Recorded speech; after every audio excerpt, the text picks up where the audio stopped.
In this video, we're going to take a look at the Cobra Panther heavy tank. Where'd the idea come from?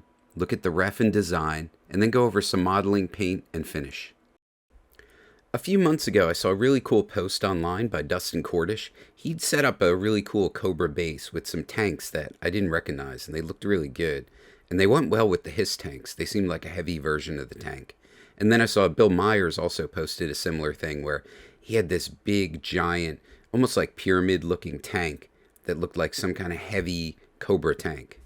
It turned out that the tanks were a part of the Sergeant Savage line called the Iron Panther, and they were a different scale than the normal Real American Hero figures, but I really didn't care. I wanted to try to get my hands on them and do this kind of mod project.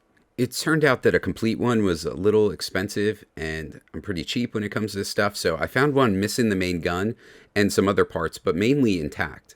Yeah, the doors were on, the wheels looked good, the tracks looked good, there were no cracks in the hull, so I figured this was a perfect platform to start a project from. And I was also kind of excited that it didn't come with the main cannon. I wasn't a huge fan of the way that looked.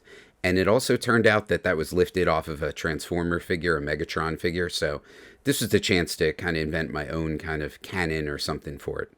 So I went ahead and got that body of the tank. And when it arrived, I was pretty excited. It looked really good, looked really clean.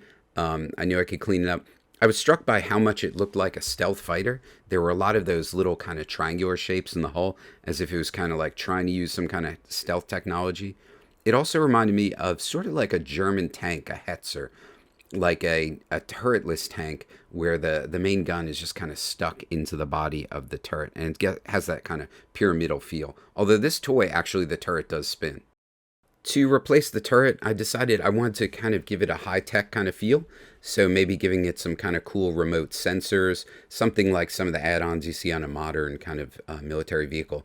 But I didn't want to go with a main cannon, like just a 120 millimeter cannon.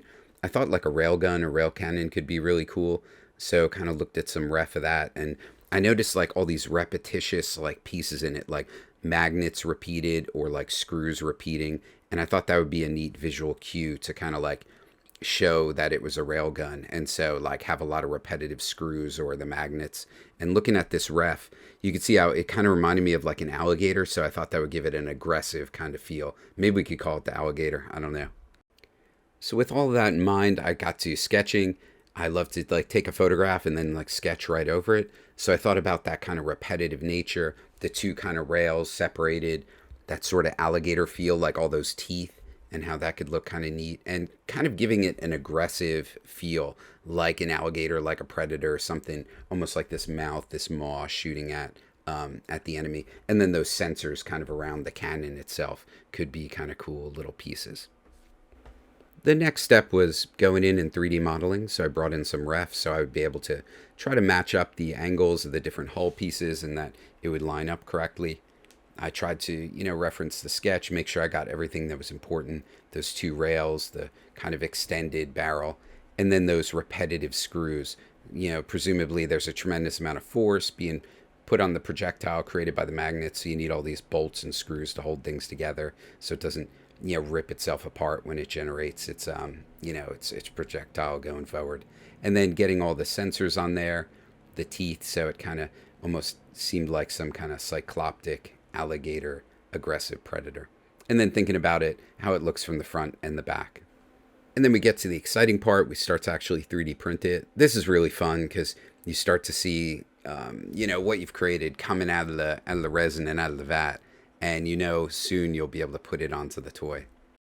Looking at the first print, I was really excited. I mean, it got all the things that I was hoping it would get. It has that aggressive feel. It's got that kind of like alligator feel. The one on the ground was my first print. I was a little too small, and also the angle didn't match exactly right. I also added some more details to it, but you can see there it's a little bit shorter. I wanted the barrel to extend out longer, and I think that helped a little bit. But the first one got the idea across. It almost does feel like the jaws on a dragon or some kind of alligator. And that big sensor on the top feels like a single kind of cycloptic eyeball. And I also tried to get some of those triangular pieces in there. So it, kind of referenced that stealth feel that you can see in the door and also on the front of the hull. Just trying to keep the design and aesthetic similar so that the piece would feel like it matched with the original hull.